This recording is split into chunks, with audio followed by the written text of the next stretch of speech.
Becky. Yeah, thank you. And thanks everyone for joining us tonight. Let me just say maybe it would be appropriate, Amy, for those um with visual impairments for us to give like an ID. Um so I'll go first. I'm a black male wearing a black shirt, a silver necklace with gray glasses, also wearing black headphones and a salt and pepper hair and a beard. And I'm a white woman with straight blonde hair, wearing a black shirt with neon dinosaurs on it. And I'm sitting in my living room with my kitchen behind me. Thank you. So let me say, I am super excited. Like I'm a huge fan of your work, and I'm a huge fan of this book. Um, I was glad I got an advanced copy and was able to read it. And I think one of the things I first tweeted out was I was only 2 chapters in, and the book was just amazing. And I think a direct quote that I tweeted about it was, "This book is I wish I could write that good." And so thank you for this work as an author. I know that writing is a labor of love, but it also requires a huge amount of transparency and vulnerability. And so I so appreciate your stories and the things that you shared. So I had one question that I wanted to ask you, and I know this has been something that has resonated with a lot of people other than me, and that is the title.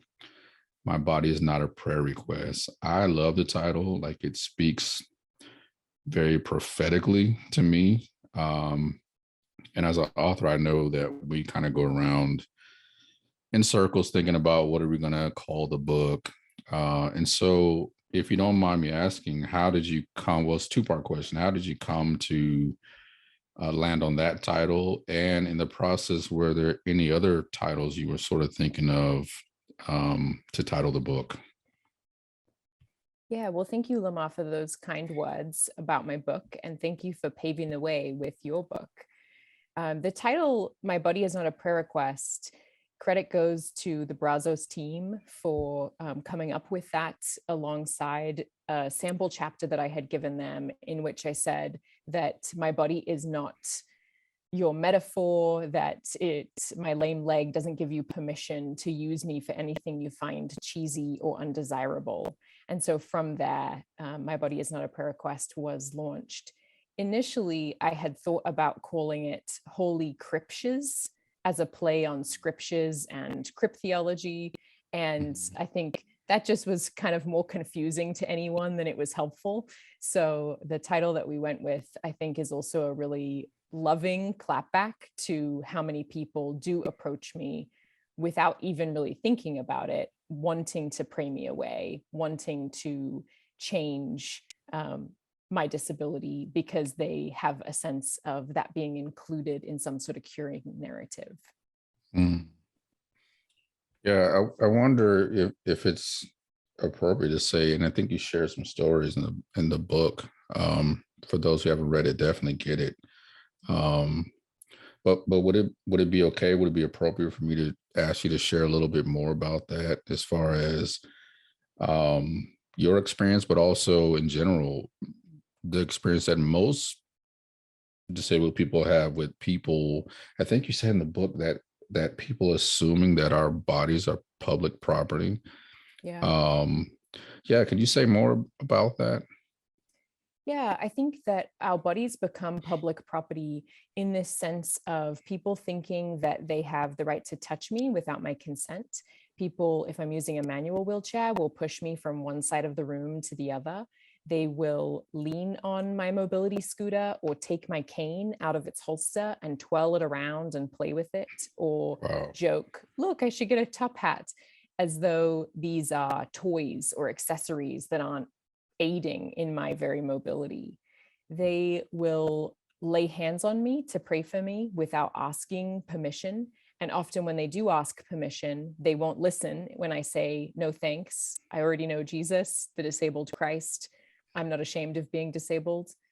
I've been held down before to receive curative prayers. People have tried to do exorcisms before on me. Oh, And I think people have made me potions and remedies. And I even kind of make that a joke in the book of top 10 remedies that I've received from people, just because you have to laugh to kind of get through it. Otherwise, you're just crying all the time. absolutely. And I think that's a window into my everyday experience and the everyday experience of many of us who are disabled that most non-disabled people don't really ever have to think about. Most Yeah. non-disabled people are shocked when they hear that people are coming up to me and praying all the time, or just telling me what sin is preventing you from getting up and walking when I'm using a mobility scooter. That's really harmful to receive from people who are part of the body of Christ. And I think a lot about that idea of, we're all one body and you can't treat members as disposable. The non-disabled body parts can't say to the disabled body parts, I have no need of you. We're all in this together.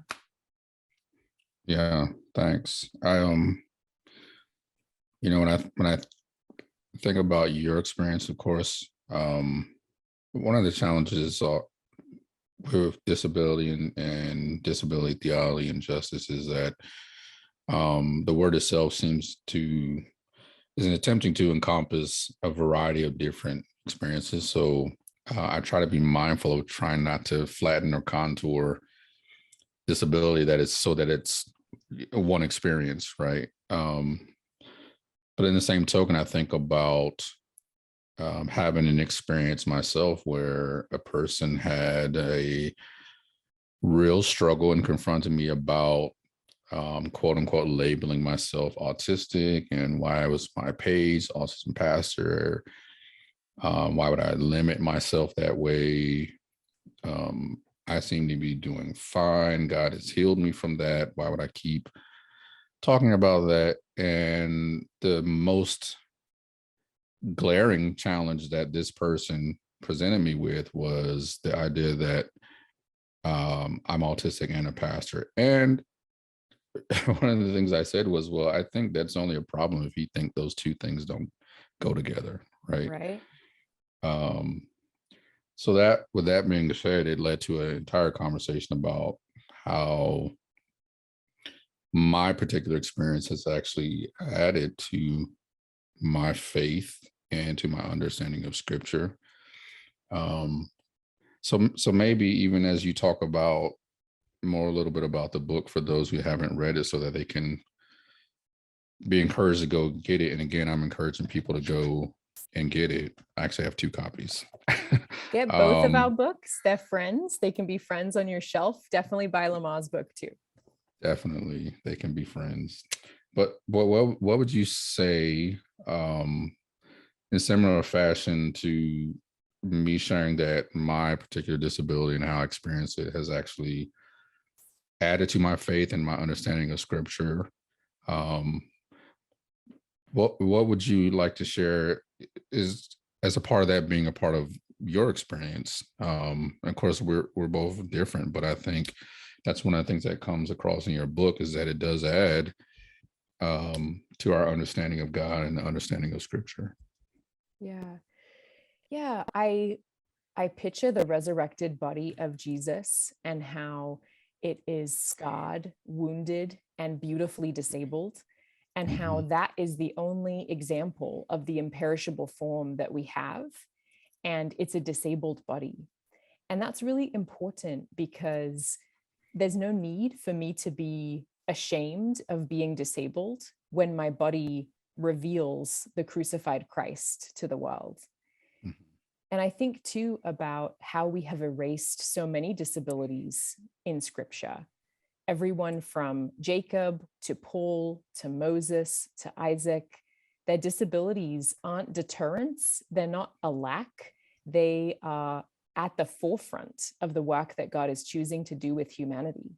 And so why would we presume that would be any different for our generations? Why would we presume that disability would be somehow a loss and not a gain? So it just never makes sense to me to think about, I'm supposed to feel sad or bad about my disabled body when it can reveal Jesus to others. Yeah, so beautifully put. So I have to say this because we were having a great conversation before we got on, um, particularly about um, Jesus, this disabled God. And of course, you and I both know that Nancy Eastland, the late Nancy Eastland, wrote a terrific book called The Disabled God. And it is a seminal text for disability theology. But even in your answer, you talked about Jesus being disabled. So, in your opinion, why do you think that that's something that has been lost? I know that's been a theme, even in your book, about the church has forgotten that we serve a disabled God. From your perspective or your opinion, why do you think that has been lost or erased in the practice of our faith, particularly here in the West? Ableism, Hmm. fear of disabled people, fear of becoming disabled themselves. I think about the passage where Jesus tells Thomas, put your hand in my side, look at my scars. Blessed are those who have seen and believed, but blessed are those who don't see and believe. And I talk about people doubting my disability and accosting me about being disabled as being a type of Thomas, and continuing to question whether those of us who are disabled are trying hard enough to not be disabled. And I think there's so much fear there around this idea that if Jesus is disabled, as the text shows him to be, then what does that mean for disabled folks now? And I think there's an invitation there as well to really have a meeting with ourselves and recognize that some of the disparaging ideas that we have about disability are really from ableism. We can't blame those on the Bible. Mm-hmm. So true. Yeah. Yeah, and we're like I said, we're having a fascinating discussion even before we got on, and that's what I so appreciated about your work, is about bringing that back to a central point of discussion for the church. And I even mentioned to you that one of the things that I think um, we were really challenged with is there you see this slow erasure of this idea that Jesus was disabled. And so, um, reading the text literally, like most people lay claim to their relationship with the Bible as one that we read it literally. And yet that seems to be a place where when we get to that part, we tend to want to, back out of reading it literally and say that, well, they were just wounds or they were just scars. But as you stated, Jesus invited Thomas to put his hand inside of the wound that was still there. And so I made a comment, maybe you can add to this, that one of the reasons why I think there's a slow erasure, in addition to what you said, is that we don't want to see Jesus that way. We don't want to see God that way, right? And so what I contend is that we're so ableist that we even discriminate against God, right? We've tried to heal Jesus because we don't like to see Jesus that way. So what does that say about us, and what does it say about how deep this thing called ableism, which some people are aware of, but I'm finding out more and more that people are not necessarily aware of what ableism is and what it means. And I know you talk about it significantly in the book. So can you give us sort of a working definition of that for those who are in the church who's never really encountered that term? Yeah, ableism is the idea that some bodies and minds are better than others. And we see that connects to discrimination against disabled people, because it says that non-disabled body minds are better than disabled body minds. It also connects to racism, misogyny, fat Mhm. phobia, transphobia, the way that we are thinking about a hierarchy of humanity and that some people are worthy of dignity and care more than other people. And I think it's also really connected to our ideas of productivity Mhm. and the way that a lot of times here in the States, the more that you produce, the more that you are considered worthy or somehow strong. And I think that's very much connected to these ideas of disabled people not being worthy or not being somehow capable or competent, because it says that we can't produce anything that the capitalist market deems worthy. And we Mhm. can't keep up with that. So therefore, we are not fully human, or we are not worth what other humans are worth. And that's definitely connected also to this idea of erasing Jesus's disability, because we want to see strength in a really particular way that is Mhm. physical strength and that is producing and that is not connected to anything that we deem broken or weak. Mhm. We say when we partake of the Lord's table, "This is my body broken for you." Mhm. But bodies that we deem broken, disabled body minds, we can't connect that to a practice that many of us do weekly or monthly together. Mhm. Yeah, that is so significant. I'm glad you brought in communion or the Eucharist, right? Because this is a tradition that Jesus asked us to carry on, right? And he attached a new meaning to the Passover meal, and he does say, like, "This is my body that was broken for you." And in some ways, we would have to concede that when he's saying that it was done for us, that this is I don't know. So maybe I'm going out on a limb here, but to say that that's a gift, right? Um, to his body called the church. Um, so I wonder if we could see things um, through that lens, like this is a gift, or at least comes with gifts. Um,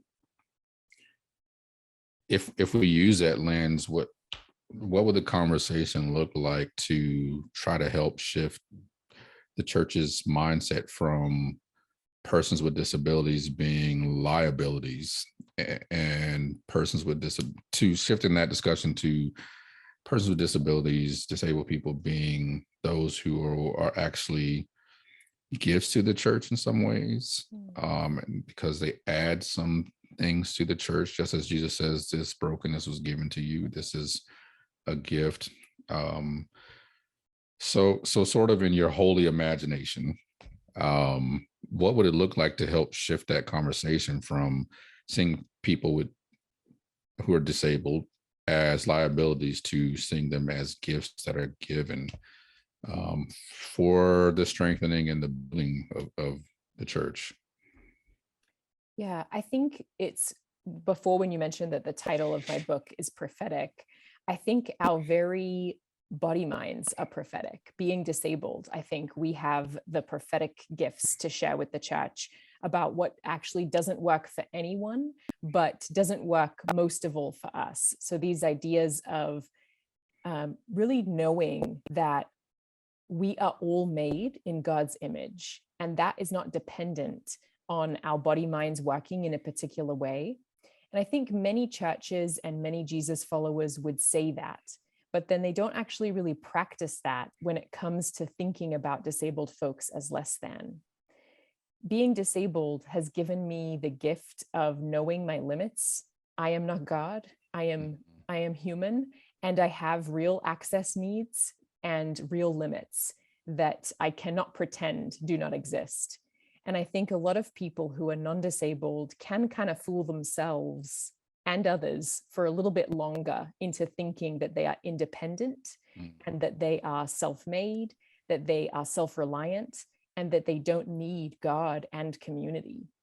So I think one of the gifts that disability gives us is helping us understand that we are all beautifully interdependent on one another, on God, on the community of creation that surrounds us.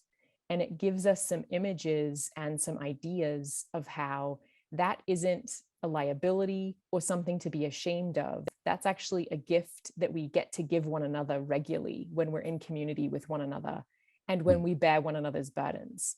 Mm-hmm. Yeah, that's beautiful. It makes me think so much of the fact that I think a large part of the challenge is what you said, is that we have placed rugged independence at the center of what it means to be quote unquote human. And we try to, or we have created a narrative around humanity's goal being climbing to some sort of ascension to rugged independence. And therefore that makes us not only more worthy, but it makes us more godly in some ways, right? Yeah. At least that's what we've told ourselves, which then automatically positions disabled people at an extreme disadvantage, because then we're sort of always looked at as those who are dependent, when in fact, I don't know that any of the creation narrative suggests that humanity was ever designed to be independent. And what I tell people is that even just reading the creation narrative, right, there you can read into it all sort of accommodations that God has to make for humanity. As a matter of fact, I've shared this before. Out of all the things that God created, human beings seem to be from their birth the most dependent creatures on the earth, right? Like we are not we have mobility challenges when we're born. Other creatures can walk right away. There are even species that don't even need parental supervision once they're born. Like the parents have the child and they leave the child, and the child is fully independent, right? And yet somehow we have tricked ourselves into thinking that, you know, part of our story of faith and part of our story of quote unquote being more godly is to ascend to this notion that we should be ruggedly independent. And I just don't see that. Like when we see how, if we read the creation stories and we take those seriously, I don't see how we can come away with this fact that we're not interdependent, right? The fact that the trees and the environment create the oxygen that is needed for humanity to survive, right? Is an accommodation that God makes for his creation to be able to live. So independence is never the goal. And I think that's what sort of trips us up. The other thing I think about quickly is when you talk about the way that disability can add the gifts of understanding interdependence and understanding limits. I think of Paul, right, who you said that we've also erased his disability.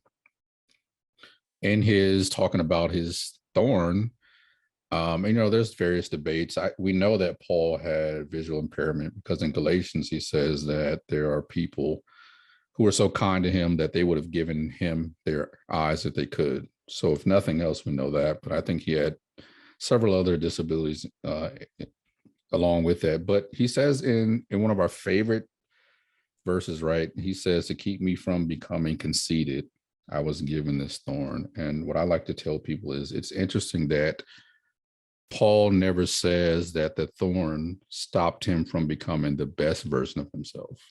Yeah.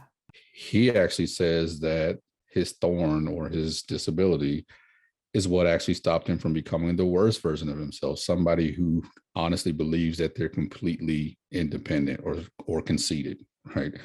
And I think what you say is so powerful because that is one of the gifts that I know that I continue to walk with is I do have some access needs and support needs, but when I was diagnosed at age 36 as autistic for the first time, and you said this word, for the first time, I actually felt human, that I wasn't weird or weak or all the ways that I was characterized up until that time, because I could now acknowledge that I need help and I didn't have to feel wrong for needing help and needing my fellow brothers and sisters to come alongside me. So I'm thankful that not only do you speak about that, but you write about that in the book. Before we go to some questions, I wanted to get your thoughts on this. Um, what would you hope for in the church community that's wanting to practice better disability inclusion? Yeah, I think about that accessible great banquet in Luke 14 that we both talk about in our books, and that I think is dear to both of us. Jesus is giving us this image of eschatology, or thinking with us about what new creation looks like. And the image that Jesus gives is one where poor and disabled people are invited first, where they are receiving some sort of accommodations or their access needs are being met. There's no talk of cure, there's no talk of condemnation, there's only community. And I think, if we want to, there's people who will always kind of say back to me, oh, but that's just figuratively disabled. Mm. Jesus isn't talking about people who are actually disabled there. But I think, again, that idea that we are trying to create God and create heaven in our own image. We're putting what we value there: strength, physical, non-disability. We're thinking about wealth, and we want it to look a certain way. If you can't imagine heaven without disabled people, then Jesus can't be there. And that's not really a heaven that I want to be a part of. And so I would hope that churches would take these conversations and the stories in our books seriously, that they would receive them with openness instead of with a defensive posture, and that they would be invited to really practice what Jesus is preaching there, which is to create accessible banquets and have those without cure or condemnation, but to focus more on community. What would be your hope for churches that are trying to practice disability inclusion? Yeah, a lot of the same. I think for me, one of the big things that has surfaced over my years of doing this work is to hope for a legitimate, um, valued space at leadership tables within the church. And I say that because a large part of how society in general, but the church specifically, has been created was because there were essentially the same types of minds and bodies that kind of sat around and decided this is what good church looks like. And as a result of not having disabled people at the table, and as a result of not having them there to be real leaders, and not in a tokenized way, but having a valid perspective, and not just there to teach about disability, right? I think that's Yes. another thing that we have to overcome, right? We contain Certainly, multitudes. exactly, right. We can teach about other things too. There's a Yeah. lot of there's a lot of experience there, but I think my hope would be is to recognize that one of the reasons why it's so tough for churches to be more inclusive of the disabled is because most of how we've created and conceptualized church was done at the risk of excluding those voices. And so anytime you create anything where there are voices that have not been consulted, that particular community of voices that you've excluded will have to deal with the repercussions of that, and that is they don't have access. And so I think for me, one of the biggest hopes would be first to understand that um, there's a wealth of experience and knowledge that disabled people bring to the church that is not being maximized. And I tell pastors that your church at best is only half as good as it could be until you put some disabled people in real positions of leadership, not tokenized positions, and allow them to speak prophetically into the areas where the church can do better. And they'll help you to be able to become more inclusive. So for me, I think that's at the top of my list, because until that happens, we're going to continue to hope, right? But we need them to hear as well the voices and the experiences of persons with disabilities, and say, look, we have a lot to bring to the table, and we can help to change things, but it can't just be acts of charity, right? It has to be an ethos of equality. Yeah. And I think that will turn the tide just a little bit. So that's my hopes for churches who want to really practice this thing and not just dream about it, but actually to do something about it. Yeah. Following our lead, reading our books, asking us to come and speak, having disabled pastors, elders, deacons, and making sure that their voices are heard and actually followed instead of, like you're saying, tokenized. I often get from students, I didn't know that teachers could be disabled, or you're my first disabled professor. And while that's well intended, really what that's saying is that disabled people are not seen as leaders and teachers and people worth following. And what if we could not be everyone's first disabled teacher, but instead create space for many disabled people of a variety of different disabilities to be leading? Yeah, I agree.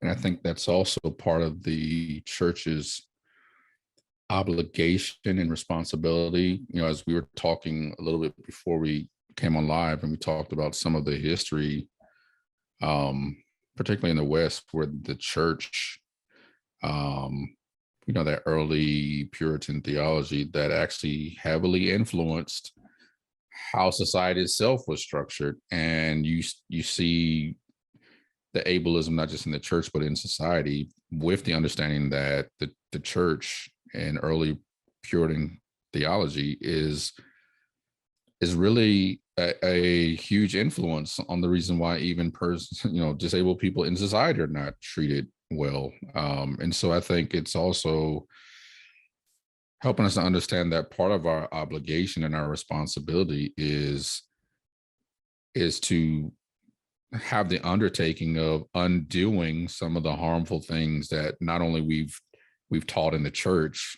but because for the first several hundred years of nation forming, it followed what the church was teaching at the time. And I think we're still living with the residue of that. So we have an obligation not to just straighten out the church, so to speak, but to use the influence that we have to undo some of the harmful ways that some of the harmful narratives that we told about persons with disabilities that society has caught on that actually came from the church. Absolutely.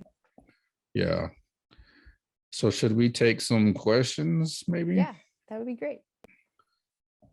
So there are a couple in the Q&A, but I did catch one in the actual chat that I thought was interesting. And it says, do we know that Jesus isn't completely healed once he ascended? I think that's a question for you to talk about what you say about the lion and the lamb in your book, because I think that's one of the passages that I really resonated with and stuck with me long after I read it. Yeah, so I would say a couple of things about that.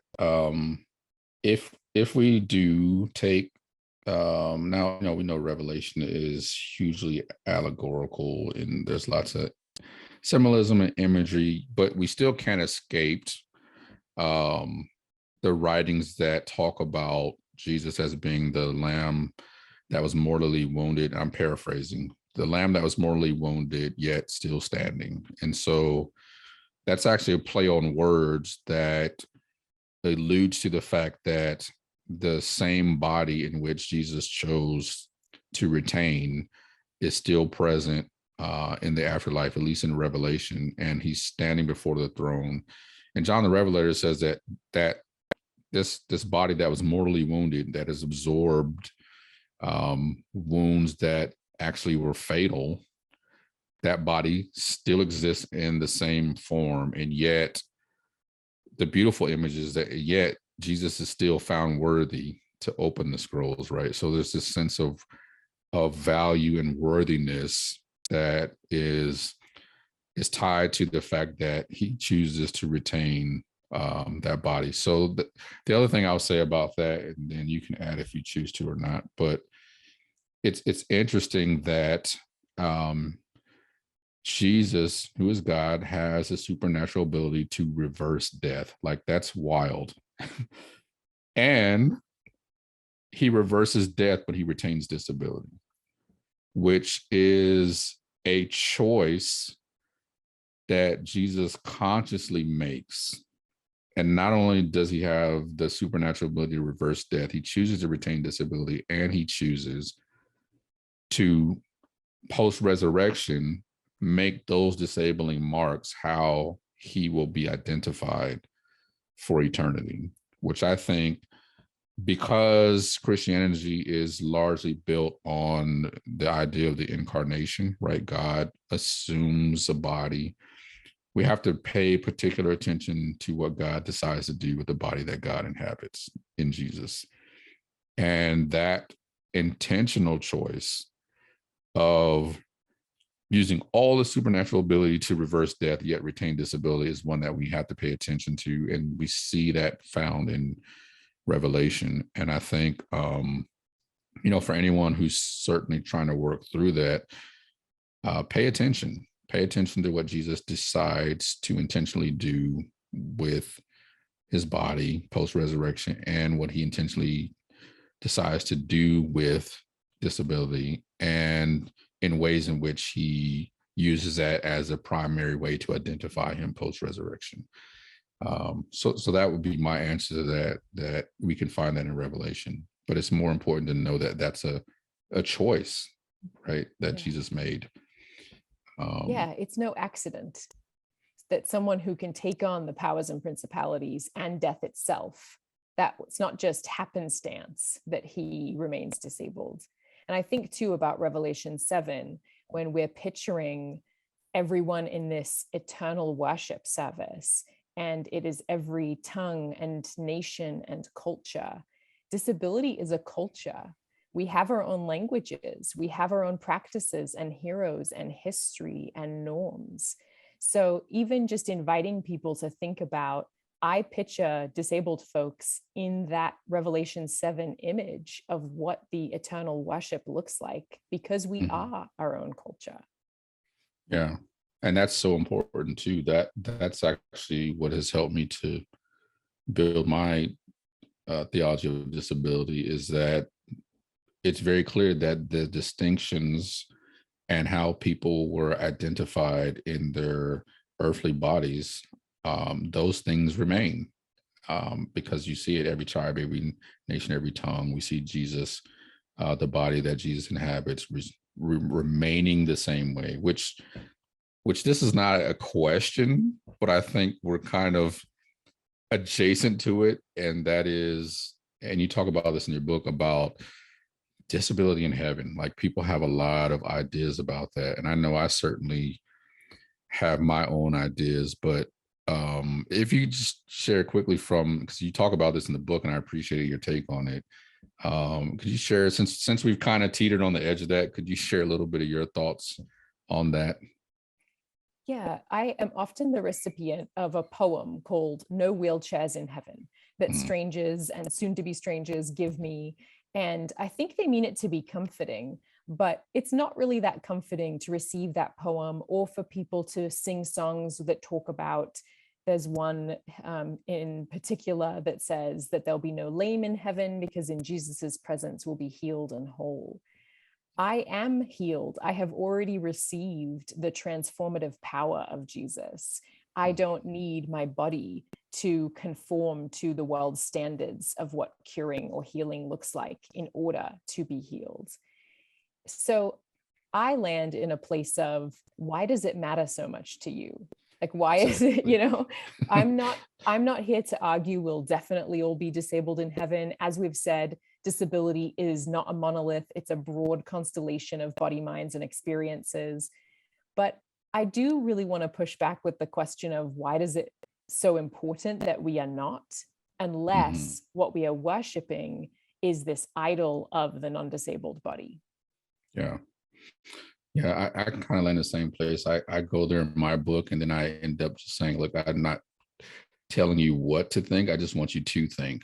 And for me, it's because, I think we will all agree that heaven is what Christians would believe as the ideal sacred space. Even people who are not Christians, heaven is synonymous with ideal space.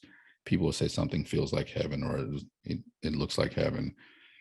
And the question I have is similar to yours, is if in our imaginations of the ideal sacred space, that space is void of disabled bodies, then it has profound implications on how we try to replicate sacred space here, i.e. our churches. And so if I close my eyes and I envision heaven and I don't envision disabled bodies at all, it's no wonder why we have a hard time inviting disabled bodies into what we call sacred space here, because in our ideal situation, it doesn't include disabled bodies. And that's so much of what I think is part of the church's struggle.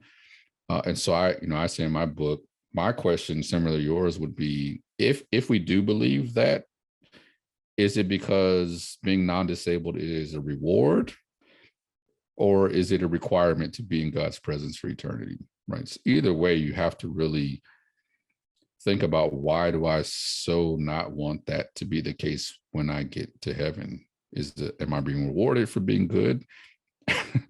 Or is it a requirement that God can't stand to be around disabled people? So in order to be in his presence eternally, we have to get a new body. So that's something that I think is worth at least people exploring and asking, why is that, like you said, why is that so important? There's another question in the chat that was specifically asked of you, and it is, what was a turning point to inspire you to write your book, and why is the Christian community your target audience? And spoiler, I'm going to turn it back on you when I'm done answering. The Christian community is my target audience because we have a lot of work to do, and because, as we've been talking about, it is often in the church and with fellow Christians that I have experienced the worst types of ableism. And I've experienced academic discrimination and housing problems in terms of being disabled. I am regularly the recipient of people's curative prayers just out and about, or people's remedies that they recommend to me. But I think it stings a little bit different when it comes from fellow Christians, because we are all meant to be one body. And we, as we've been talking about, worship a disabled God. And I think it really matters that that is erased in most people's imaginations. And I also think that there's such a different vision that I have for the church, being able to worship together in a community that looks more like that accessible great banquet. And that matters really deeply to me. And I think that it's important for us to name where the church has gone wrong and to try to do what we can to practice a more inclusive way. How about you? Why is the church your target audience in your book? Lots of reasons. I grew up PK, for those who know what that means, preacher's kid or pastor's kid. So the church has been a part of my life ever since I can remember. I actually tell a story in my first book about not being able to take communion. And it was a debate about who was eligible to take the Eucharist, baptized or not baptized, right? But my point was is that in that moment, even though I hadn't been diagnosed, I knew I was different because the church and the world treated me different. And in that moment of being rejected from the opportunity to be at the table, it for me confirmed, at least at the time, that I was so different that even God didn't want to have anything to do with me. And so part of my mission and the reason why the church has been a target audience is similar to yours, is that the church has been one of the spaces where there's been the most hurt. And maybe it's because I don't know that people in church are that different from how society treats disabled people. It's just I have a higher expectation. Yeah. And so I don't expect that I should have to be made to feel that way in a place where, as you said, there's all sorts of disability in the Bible. Jesus is disabled. Like, it shouldn't happen there. And so part of it is personal. And it's also personal because I'm a pastor. I've been a pastor for over 20 years. Part of that time being before I was diagnosed, even though I had tremendous struggles with the church. I bounced around from church to church, denomination to denomination, because I just couldn't fit in, even though I had this overwhelming urge to fulfill my call. And it's like the church was, because I was not socially acceptable and I was socially awkward and I didn't understand body language and social cues, and church being a highly social place. I just didn't fare well. And yet I am asking the church for permission to pursue this divine call on my life. And the church, which I was seeking to serve, was the primary obstacle to me being able to pursue what I felt like God was calling me to do. And so it's personal for me. And I don't want anyone else to have to struggle with that in ways that, you and I and many other disabled people have had to struggle with it. I think what's important for people to remember is that disabled people who want to follow Jesus also have a right as a Christian to belong to a faith community that is safe, but also to a faith community that allows them to be fruitful in whatever capacity that looks like for them. And so the church shouldn't be the place that actually stops you from serving Jesus. And that has become one of the things. Yeah, that, and it was profoundly personal for me. Like, why is the church the hardest place for me to be accepted in the message that they're sharing with me, that I should follow Jesus and I should serve him, but not you because you're disabled? And so it is, I will admit, it is personal. Yeah. For me. Yeah, and that God takes credit for disability and then extends accommodation to Moses. And that's what should happen when we are trying to fulfill the call of being faithful to loving our neighbor, to loving God, to serving the church. We both love the church and want it to be a place that we haven't yet experienced. Yeah, I totally agree 100%.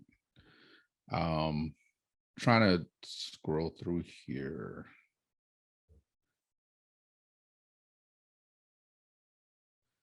How about this one? How do you deal with church leadership and influential members who gatekeep the finances and the culture necessary to shift from anti-ableist theologies? That is it's a really good question. I'll let you take a shot at it if you want to. I have some ideas.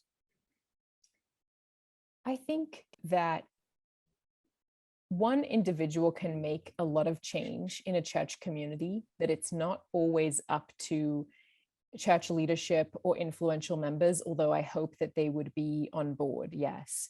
I think even doing something as small as starting a book group to read disability theology, work through revising your own language and practices in your small group or Bible study or in your sphere of influence, that can have a tremendous impact on disabled people feeling more welcomed when words are used that aren't ableist slurs.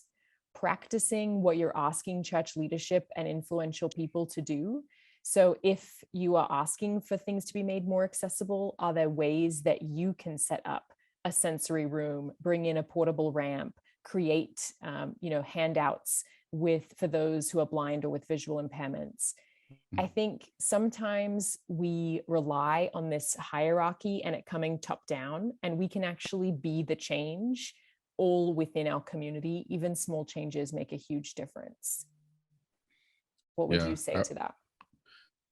I would agree. That was one of the things that I began to notice in speaking at various disability ministry conferences over the years. It's actually sort of the impetus for writing this book that I just wrote, is because I should back up. It's the reason why I wrote the book the way I did, is because I would see great people who, like many of the people asking questions, had a heart and a passion, but I very rarely saw like lead pastors, senior leadership, people who were making decisions. And so one of the reasons why I wrote the book the way I did is because I wanted it to be grassroots. Um, a lot of times we want to speak, as you said, from the top down. And I thought, there are a lot of people who are coming here. If I could just give them a resource that's accessible, it's not too lofty, it's not, it has enough scholarship in it that it will interest a pastor. But a lot of people who are reading my book are people who are not making the decisions in their church, but they're reading it and they're able to talk about it in a way that piques the leadership's interest. So I would agree that um, sometimes it takes a grassroots effort, and to start with doing the things that are within your control to be able to do, like you said, book clubs, um, starting small groups that address the real needs of disabled people. And so if one of the primary ways that your church tries to disciple people and to help them get rooted in the life of the church, then take those opportunities to actually figure out how you can actually serve some of the real needs, not just throwing scriptures at them and praying for their healing and those types of things that we talked about, but what are some of the real accessibility needs that they have, and how can even your small group within the church help meet those needs, and start from there.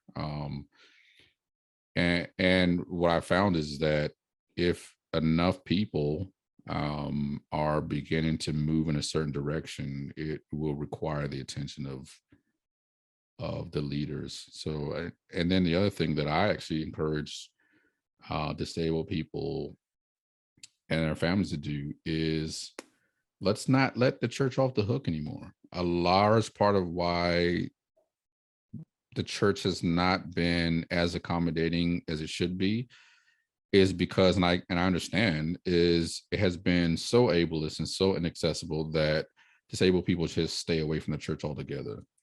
But I contend that as a Christian, the church is your birthright as well. And so show up, and to a faith community that is healthy and open enough and perceptive enough. So I don't advocate for you going to spaces that are not safe for you emotionally, spiritually, mentally. But I do think that we should not let the church off the hook. And one thing that we've seen through this global pandemic, and I've preached about it in my own church, we've kind of sort of answered questions about it when certain clergy were calling for removing online as an option.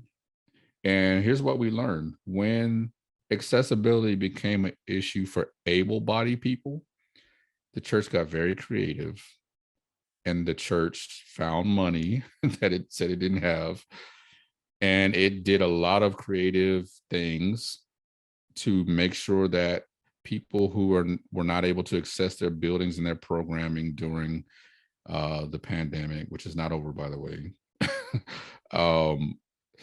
they found a way to make it accessible. And what I challenge the church is to say that the disability community is watching, and what we have shown them is that it could have been done all along.